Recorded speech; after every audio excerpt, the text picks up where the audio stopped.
Já foi. Boa noite. Hoje a gente vai ter uma aula ministrada pelo professor Dr. Fernando Travassos.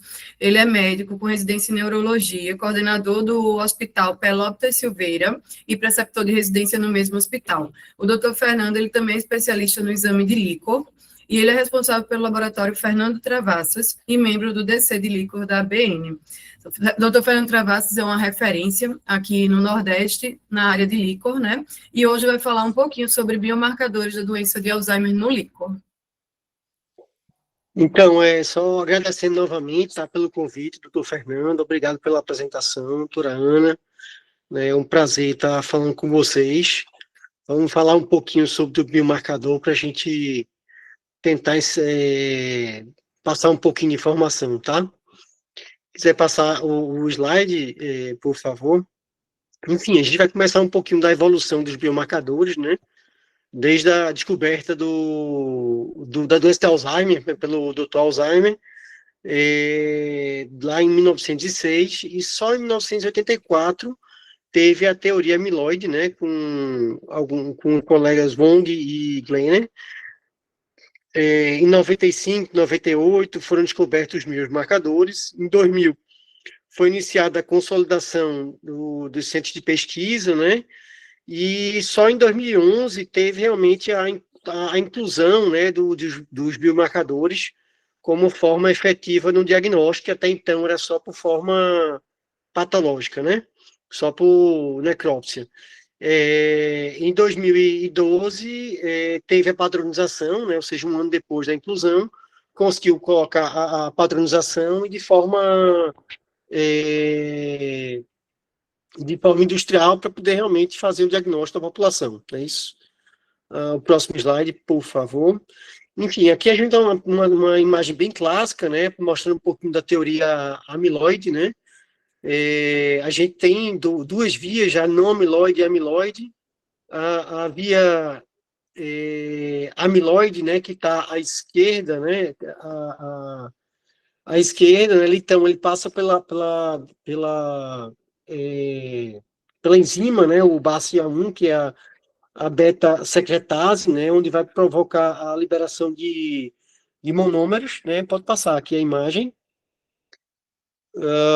vai ser com a BCA1, a BACE1 vai ter a produção dos monômeros da beta-amiloide, né, 42 e 40, né, a 42 parece ser mais solúvel, né, enfim, não tem relação com a patologia, mas a beta-42 sim, ela vai ter como ela é hidrofóbica, né, ela tende a se aglomerar e a formar oligômeros e fibras no final do processo, tem a placa senil, e aí com esse processo de oligomerização, vai provocando processo inflamatório e hiperfosforização da proteína tal, né?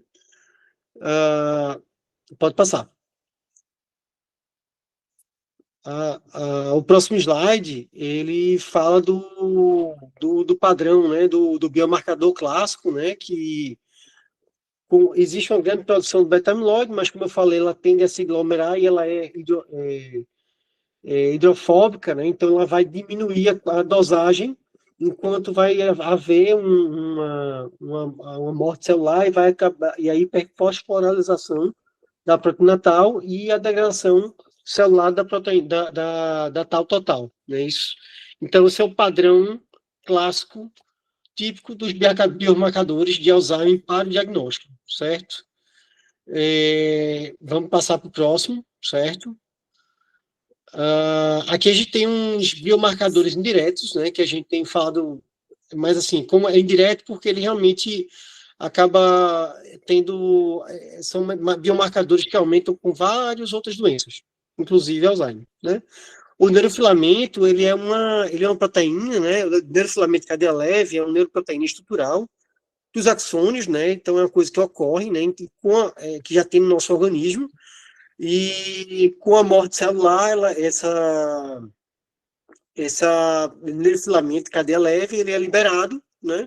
E pode ser dosagem tanto no líquido como no sangue, tá? O GFAP, ele está sendo bem estudado atualmente, né, não só pela parte de Alzheimer, também como a parte pessoal da neuromielite óptica, né, da esclerose múltipla, né? Ele tem ele é da categoria de ativação da astróglia, né?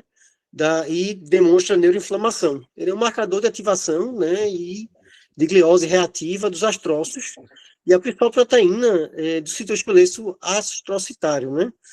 Os níveis elevados do LCR refletem a neuroinflamação crônica, né? E a pesquisa e a resposta do astrócito à patologia no DA, né?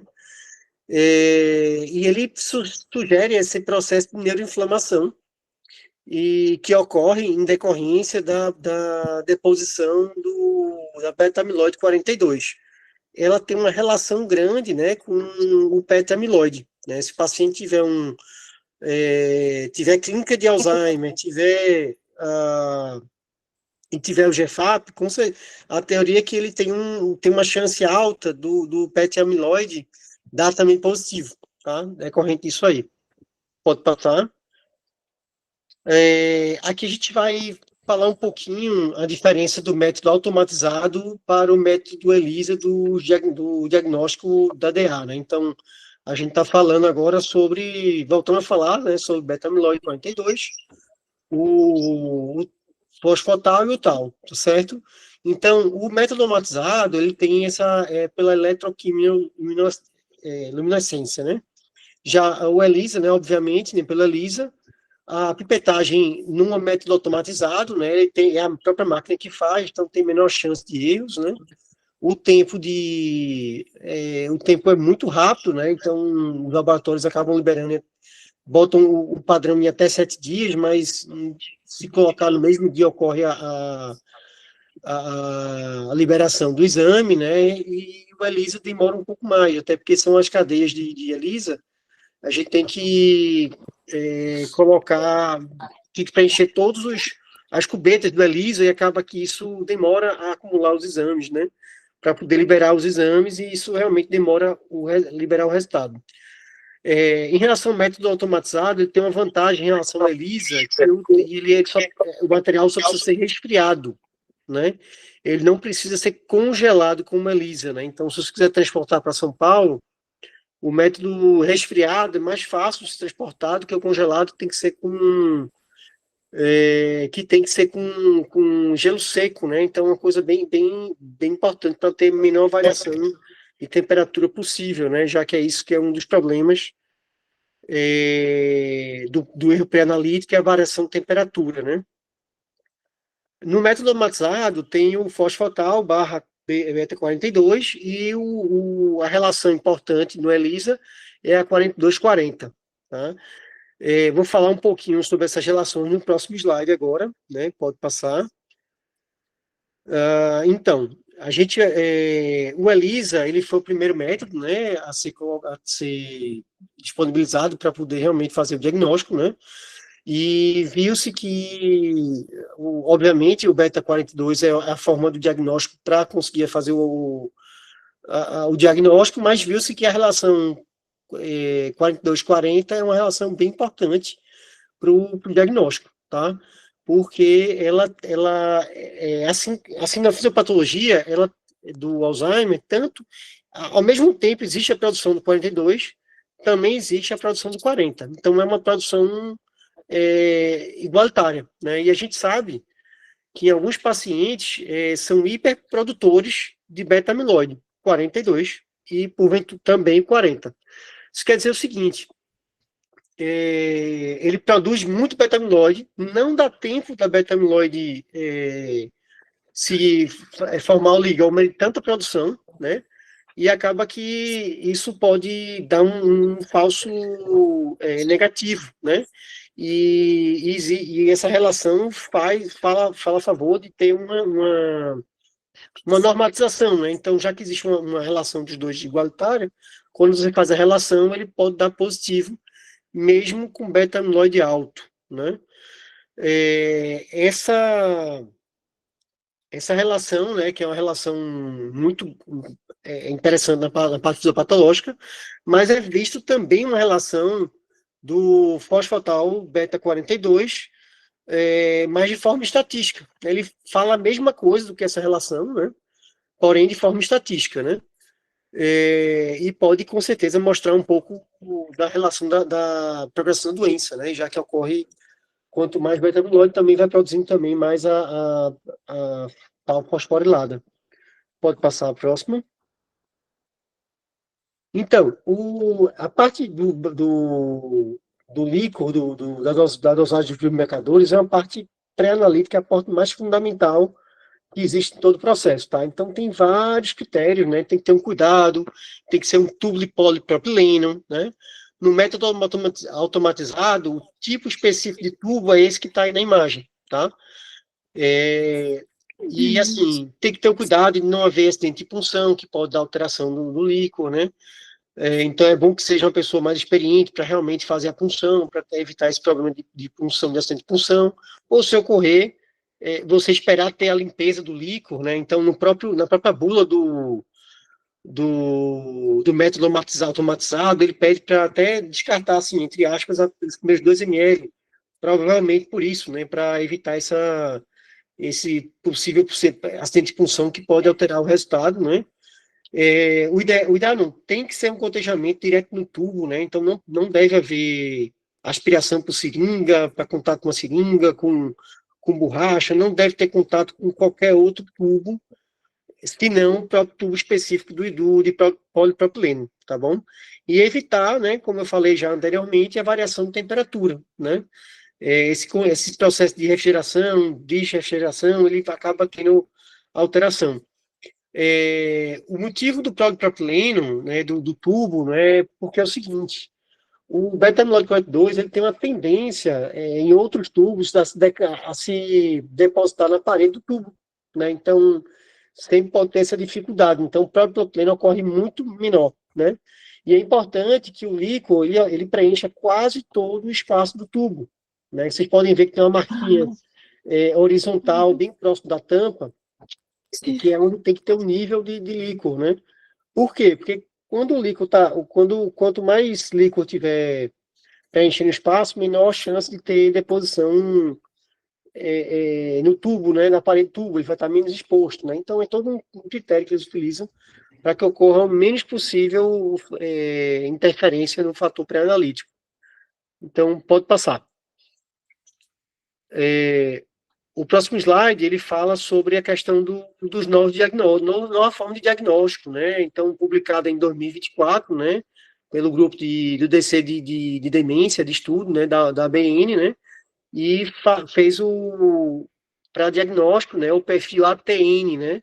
O A de amiloide, T de tal, né? O N de neurodegeneração, tá? O A, ele representa tanto o líquido como a parte de imagem, né? Então, ele está tanto o beta-amiloide 42 quanto o PET amiloide, né? A parte do tal, ele pode ser a fosfotal, né? A PET, o PET tal. O N pode ser também, pode ser o tal, a dosagem do tal total. A ressonância demonstrando já atrofia, pode ser o PET-FDG, né? Então, é baseado nesses exames complementares para fazer diagnóstico.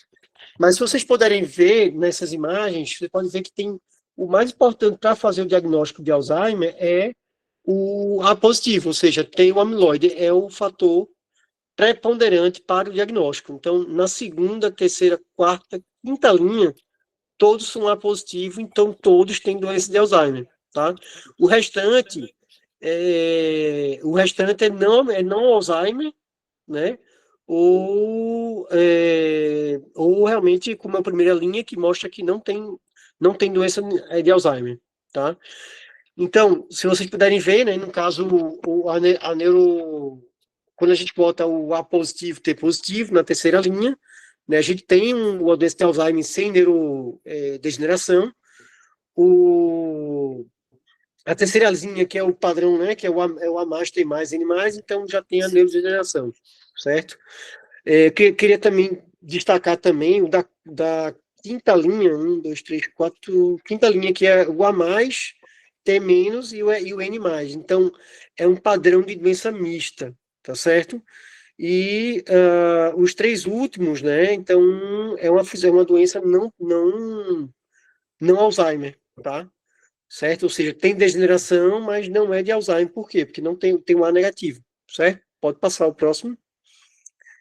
Então, aqui eu trouxe a vida real dos nossos pacientes no nosso laboratório, alguns padrões bem clássicos para poder fazer o diagnóstico deles, tá? Aqui a gente está vendo o paciente que não tem doença de Alzheimer, né? Então, ele tem um beta-amiloide alto, tem um tal e fosfotal baixos, né? E uma razão fosfotal e beta-amiloide também baixa, né? Correspondente com um quadro que não é Alzheimer, não tem doença, tá bom? Pode passar o próximo. Aqui é um padrão bem clássico, bonitinho, do Alzheimer. Eita, anterior, por favor. Eita. Pronto. Isso. Aqui é um padrão bem clássico do Alzheimer, né? Então, todos estão de acordo com o padrão, né? Ou seja, tem um beta-amiloide baixo, tem um tal, fosfotal e a relação altas, correspondente com Alzheimer. Próximo, por favor. Então, está cortando um pouco a imagem, mas veja só, se a gente for ver aqui, isso, valeu, obrigado. A gente vê que ele não tem um fosfotal, também não tem um tal total, mas tem um beta-amiloide 42 e tem a razão também compatíveis com Alzheimer. Então, seria um quadro clássico de início do Alzheimer, tá certo? Porém, eu vou discutir até um caso parecido, né? Um colega médico veio discutir um caso comigo com esse caso, né? Então, se a gente está pensando no quadro inicial, a gente está pensando numa demência leve, num CCL, algo desse tipo. Mas o colega médico, ele me passou dizendo que teve esse padrão, que a gente está mostrando aqui, porém é um quadro avançado, né? Então, e o que a gente interpretou é que seria um quadro de demência mista, tipo Alzheimer e tipo vascular, né? As outras demências, né, que a gente está acostumado a ver, são demências que têm neurodegeneração. Já a demência vascular não tem. Então, ele pode ter esse padrão misto, né?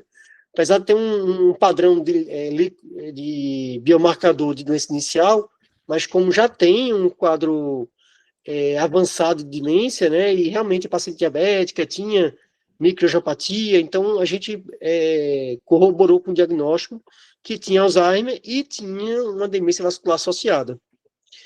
Pode passar o próximo.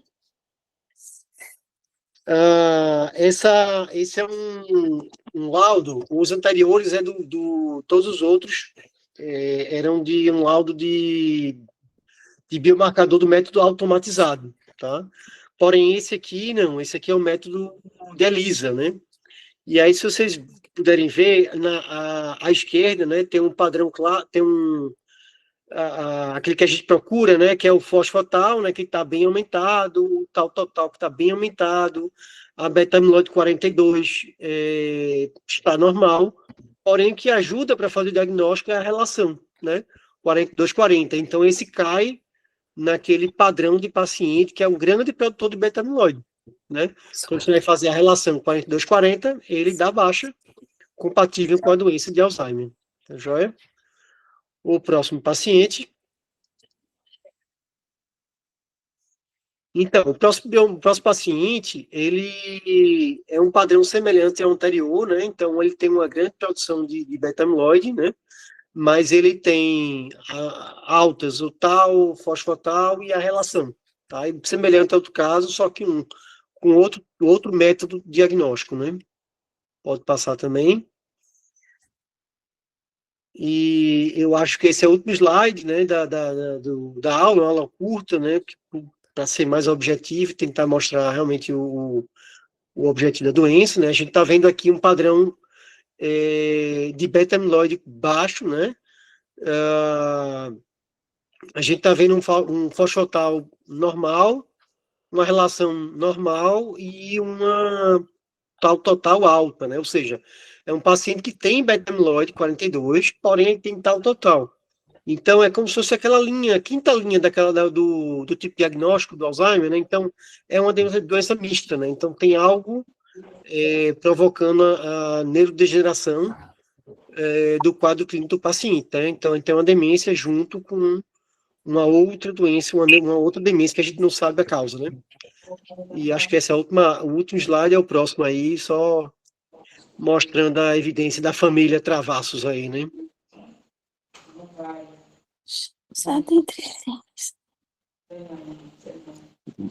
Obrigado, No Fernando. caso, aí no meio, era meu avô, já estava no quadro já demencial, né? Doutor Fernando Travassos.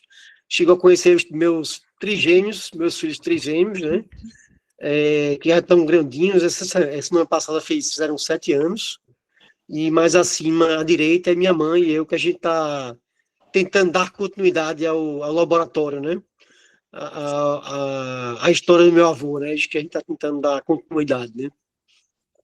Então, obrigado pelo pessoal. Queria escutar alguma opinião de vocês, perguntas. Obrigado, Fernando. Ana Luísa. Oi, acho que podemos abrir para perguntas, né, Fernando? Com toda certeza. Eu vou elogiar, Fernando, a sua apresentação, porque eu sei que você é de laboratório também. E, assim, algo que eu pego muito comum aqui é as pessoas querem me mandar líquor de qualquer jeito. Isso. Aí você já falou do tubo específico para usar, e todo mundo acha que coletar Alzheimer pode coletar em qualquer tubo. E aí tem esse tubo específico, que é um tubo de leve contato, ele é uma camada mais fina, muito detalhado. Então, a gente tem que até solicitar, né, Fernando, esse tubo para a gente poder estar Isso, exatamente. Perfeito. E o volume de material. Tem vezes que eu recebo, assim, 2 ml de líquor para fazer uma rotina completa com tudo. Tá? Então, quando a gente faz a coleta e faz a análise também, que eu imagino que seja o seu caso, sim, também, claro. a gente consegue diferenciar muito essa parte, né? Então, acho que isso foi excelente você colocar para os colegas aqui também verem a dificuldade que a gente passa no laboratório. Não, eu acho que o exame do Alzheimer, né, do biomarcador, é o exame mais criterioso para erro analítico. Né? Então, assim, qualquer outro você tira de letra. Mas ele, você não tem jeito. Se você mandar em outro tubo e outra coisa, é não material perdido. Você consegue ainda fazer no ELISA. Gastar dinheiro mesmo. Porque isso, na metodologia ELISA, você consegue fazer no outro tubo. Mas na automação hoje, que é o que a gente está dando preferência, não consegue. Na verdade, assim, o outro tubo, né, a gente tem um detalhe também, né, que a gente fala, né, na verdade, assim, o ideal é que seja colhido muito próximo do lugar onde vai ser armazenado, né, porque a ideia é você coletar e já colocar para resfriar, porque realmente é impressionante, assim, as variações que acontecem, né, e são exames caros, né, que o paciente paga para fazer, e tem que realmente ter o maior cuidado para que ele não venha alterado, né, que realmente é dor de cabeça quando vem com exames muito diferentes, né? Isso. Fernando, isso, né? Tem pergunta aqui, viu? Antes das perguntas, teve uma colega que perguntou se poderia disponibilizar os slides. A aula vai ficar disponível. Claro. Isso, Fernando, você pode mandar e a gente repassa para as pessoas, e mesmo assim, a aula vai ficar disponibilizada no YouTube do nosso grupo. Perfeito. Então, as pessoas terão acesso e o Fernando também vai disponibilizar os slides, melhor ainda. Então, aí tem as perguntas, tem uma pergunta que foi feita por escrito e tem algumas perguntas aí, né, Ana? Isso, tem gente levantando a mão e a Letier aqui perguntou se em relação a Petal 217 no soro, se serve para diagnóstico ou tratamento. Desculpa, se o Petal no sangue, no soro, se serve para diagnóstico ou tratamento. Atualmente, pela diretriz da Academia Brasileira de Neurologia, ainda não está definido a utilização do sangue, tá? Dos biomarcadores séricos, ainda não tem padronização efetiva sobre isso para a utilização. Eu já escutei algumas aulas, né, que tem uma dificuldade naqueles pacientes, principalmente aqueles pacientes de origem genética, Alzheimer genético, e dá uma alteração importante, né, em vez de cair o beta, dispara o beta, enfim, tem uma alteração desse tipo. Então, eles ainda estão melhorando os padrões ainda, né, pelo menos deve ter melhorado, mas para a academia, para a recomendação da Academia Brasileira de Neurologia, ainda é o líquor o padrão para diagnóstico. E a gente ainda nem tem valor de referência aqui no Brasil, né, Fernando? Isso. Aí na verdade, não se faz ainda, manda tudo para fora, né, no Brasil, isso. né? Exato. Ainda não se faz aqui ainda, então quando se pede, vai para fora. E o exame bem mais caro também, né? É o dobro do valor do exame no líquor. e quando a gente sabe Isso, que o exatamente. líquor é muito mais fidedigno, né, do que o sangue ainda. Pode ser que a gente vai chegar lá, mas por enquanto... Eu não queria que chegasse, não, vou mentir, não. Eu não vou mentir não, viu, Fernando? É Não o queria jeito, não, faz mas... parte da evolução. Pois é. O Mário Jorge também tem uma pergunta. Muito parabéns, Fernando, pela aula, muito objetiva. Eu fiquei com uma dúvida com relação ao estado pré-analítico. Você diz que tem 2 métodos se utilizar, o automatizado e o ELISA. Isso. Qual deles precisa o líquido resfriado? É o ELISA ou o automatizado? Então, o automatizado é resfriado. O ELISA tem que ser congelado. Congelado, Tá isso. certo? A gente fazia isso antes.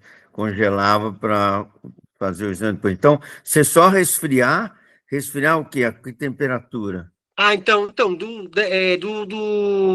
de refrigerador mesmo, acho que é de... Posso, Fernando, ajudar? Pode, ajude, me lembre aí, por favor. Nessa parte, o líquor a automação, você pode manter em temperatura ambiente por cerca de 48 a 72 horas. Até temperatura ambiente refrigerado em geladeira normal mesmo, temperatura de geladeira. E após isso, aí você congela, se você não conseguir enviar imediatamente para análise. Isso. E o ELISA você tem que congelar logo e enviar congelado no gelo seco. Isso. Isso eu estou dando padrão, né? Porque a gente ainda não faz aqui em Recife, a gente manda para São Paulo, todos os nossos aqui ainda, entendeu? Então, a gente sempre já coloca na geladeira ou no congelador. Hoje a tendência, até pela questão de marketing muito forte do pessoal do Einstein, né? E também o Einstein, e também o método automatizado é citado na diretriz, né, da ABN. Então acaba que a tendência é que o ELISA vá saindo, né? O ELISA não é de todo ruim, tá? Ele não é ruim. Lógico que tem essa questão de ser uma pilotagem que é manual, que tem um risco maior de erro e tal, mas de fato ele não é uma coisa assim ruim, entendeu? Mas no automatizado realmente é bem melhor mesmo, não tem como comparar, né? Assim, o defeito também, né, que nenhum método ele é efetivo, né? Por exemplo, se houver algum defeito do tubo, por exemplo, a relação 40-42, ele consegue tirar esse defeito, tá? Porque os dois são depatizados, os dois ficam livres, ou os dois depositam, 40-42. Já o outro, como não tem essa relação, né, então acaba que o beta pode cair, enfim. Mas é só não é a maioria, não é o que acontece, o grande produtor de beta não é o mais comum, né, isso a população, ela respeita como se fosse uma curva de Gauss, né, onde a maioria da população está naquele grande área. Aquele menorzinho é o pequeno produtor e tem um menorzinho do lado de cá também, que é o grande produtor, né? Mas eu acho que a relação não está definida, mas estatisticamente, né, da PETAL e a Beta-42, eu acho que consegue ajudar nisso aí também, né? Eu queria completar a minha pergunta, Ana Luísa. Seguinte, houve uma época que a gente teve muita dificuldade, os clínicos, neurologista clínico, porque não havia cada laboratório tinha um padrão de normal e anormal. Hoje, você acha que isso resolveu? Todos os laboratórios estão usando mesmo, os índices eu sei que todos estão usando mesmo, aqui em São Paulo, estou falando, mas os valores estão sendo iguais? O maior problema do ELISA era exatamente esse, doutor. Cada um tinha era um o valor padrão. de referência, exatamente. Valor E aí a diferente. metodologia, a forma de fazer, a bula do teste que é feito. Então, a gente tem que seguir valor de referência por bula. E aí, hoje, com a metodologia automatizada, que é o CIMOA, né, que está sendo usado lá no Einstein, tem um valor de referência único, então a gente vai conseguir usar todo mundo o mesmo valor de referência, e eu acredito que muita gente aqui não sabe como funciona um aparelho, mas a gente tem que fazer uma calibração, controle diário no aparelho de laboratório. Então, quando a gente faz isso, a gente tem toda a validação do dia do teste. Então, a curva mantém ali. Se ele saiu da curva, a gente não passa o teste, a gente retorna o aparelho, faz toda a manutenção para poder seguir. E aí a gente tem uma segurança muito maior no teste. Não é que o ELISA é ruim, o ELISA foi bom por muito tempo, mas hoje modernizou e a gente tem essa metodologia. E agora vai ter o valor de referência para todos, igual. Ok, obrigado, hein? Nada. Obrigado, foi muito esclarecedor, hein? Que bom. Eu acho que tinha mais alguém, o Paulo André, com uma pergunta. Dá tempo, né, gente? Oi. Tô tranquilo, estou com vocês aqui. Tá. Tranquilo. O tempo aqui é livre, não tem Então ótimo. burocracia, é aprender e discutir. A minha pergunta já foi parcialmente respondida agora pela Ana Luísa e pelo Fernando Travassos. Então, o processo de normatização dos valores, no método ELISA, provavelmente nem vai chegar a acontecer. Ela vai se tornar referência pelo método automatizado, pelo CIMOA. É isso? A partir do... E esse O senhor já tem valor de referência.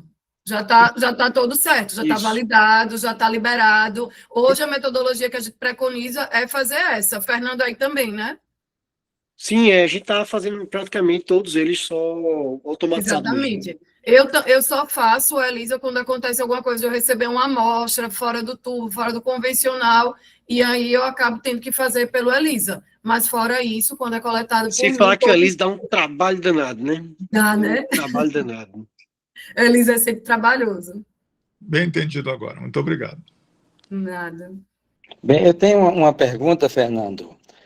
Quando a gente tem a chamada assinatura licórica da doença de Alzheimer, com todos os parâmetros, tal alta, fosfotal alta, relação beta 40-42 típica, quando a gente tem isso tudo, qual é a margem de falso positivo? Quer dizer, da pessoa que tem tudo isso e ainda assim tem uma outra demência que não é Alzheimer. Tem essa margem de erro? Mas, doutor Fernando, o senhor me pegou agora, viu? Não sei lhe dizer, não tem uma resposta para isso. Não sei lhe informar, né? O que eu consigo falar para o senhor, na verdade, que eu até falei na aula, né? Quando a gente não tem um padrão típico e tem aquele padrão inicial, que é só beta-amiloide baixa, a gente espera com um CCL, uma demência muito leve, né? E quando tem um padrão já mais esclarecido, pode ser que a gente tenha uma demência moderada, porque já tem neurodegeneração, tá? É o que eu consigo dizer. Agora, se realmente a relação, o percentual de assinatura padrão e que pode não ser, eu não sei lhe dizer, mas com certeza é um valor baixo. E talvez estudando os artigos que padronizaram o biomarcador de Alzheimer, talvez tenha alguma relevância para essa resposta do senhor. Eu perguntei isso, Fernando, porque eu tenho uma paciente que tem um quadro clínico que parece realmente muito com a demência da doença de Alzheimer, de uma forma leve a moderada. E ela teve tudo o que tem a doença de Alzheimer no líquido, ela teve a assinatura completa. Só que a ressonância dela não tem muita atrofia temporal mesial e não tem muita atrofia assim, desproporcionalmente cortical posterior e tem uma lesão de substância branca difusa extremamente importante. A substância branca dela é toda alterada. E aí, assim, clinicamente parece doença de Alzheimer. Do ponto de vista licórico também. A ressonância não sugere. Então, eu fiquei realmente na dúvida. Os biomarcadores, eles conseguem preceder um pouco mais até a doença e também as alterações da imagem na ressonância, tá?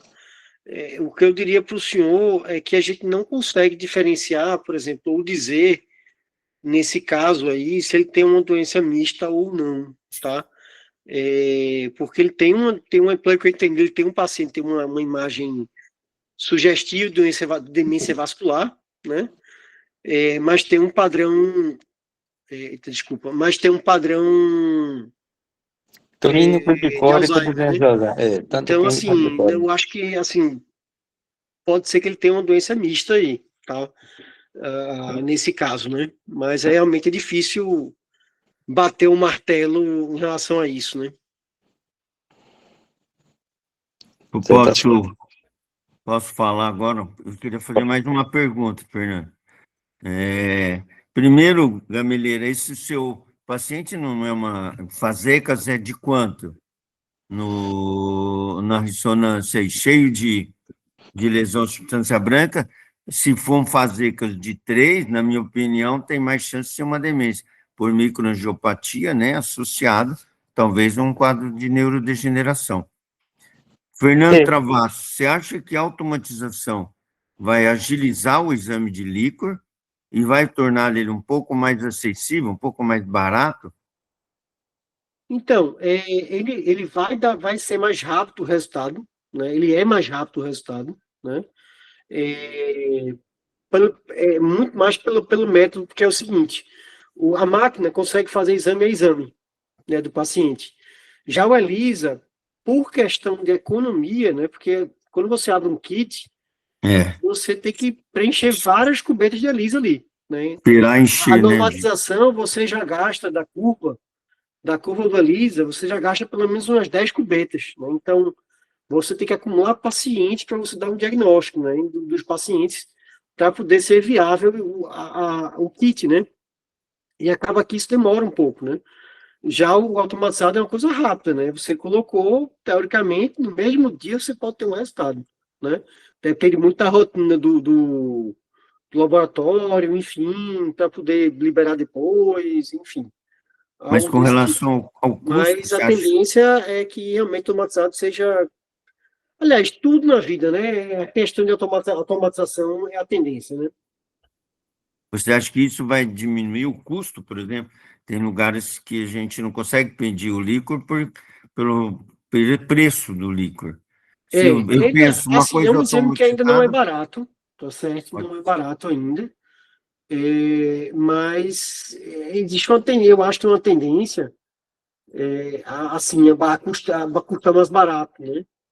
Principalmente com a concorrência de outros métodos, né? Tipo, por exemplo, já tem o PET amiloide aqui em Recife, né? Então, enfim, nem todo mundo quer levar uma furada nas costas, né? Acontece, né? Então, acho que pode ser que no futuro tenha barateie mais, né? Mas ainda o diagnóstico de Alzheimer e o tratamento de Alzheimer ainda é uma questão muito de segregação, né? De financeira, né? Principalmente o tratamento, né? Se faz o diagnóstico, mas o tratamento atual do nanemab é muito caro, né?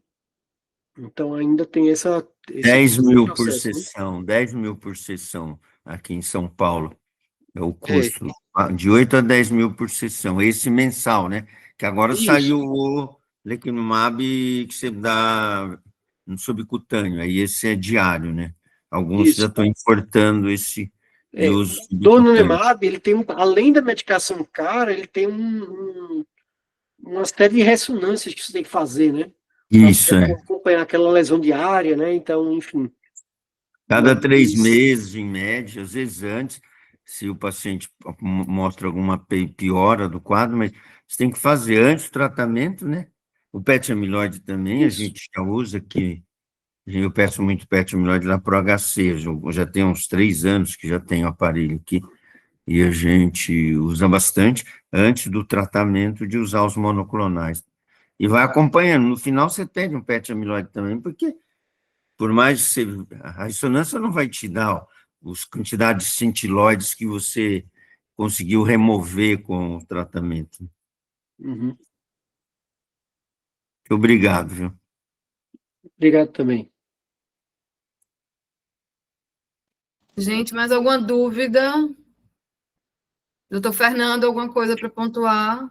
Não, só agradecer mesmo, né, a doutor Fernando, né, o Gameleira, que é referência em Maceió, né, Alagoas, né, que agradecer demais aqui pelo convite, né, e assim, o seu grupo de estudo, ele com certeza é bem conhecido, né, porque acaba que eu recebi um parabéns de um pessoal de Fortaleza que viu meu nome na sua referência, entendeu? Aí eu achei bem interessante que rodou o seu grupo de estudo nisso aí, viu? Parabéns aí pela divulgação, pelo trabalho, pela iniciativa, né? Muito obrigado, Fernando. Para a gente foi um prazer, particularmente para mim, que tem uma ligação muito grande com o Laboratório Fernando Travassos já há muitas décadas, e ter essa oportunidade foi uma coisa muito gratificante. E impossível não lembrar do seu avô. Então, Muito obrigado. Certamente você vai ser convidado Obrigado e a sua também. mãe também Ana para outra. Luísa, é um prazer lhe conhecer, viu? Saber que tem Prazer pessoas boas também. aqui fazendo um trabalho tão árduo do LCR, né? Não é fácil, Vamos não. batalhar para divulgar mais nosso Não trabalho. é fácil, não, viu? É não. Então, uma boa noite a todos. Muito Boa noite obrigado, Ana também. Luísa, Fernando Boa e todas noite, as Obrigado a pessoas que obrigada todos. participaram. também. Foi um prazer. Prazer. Prazer.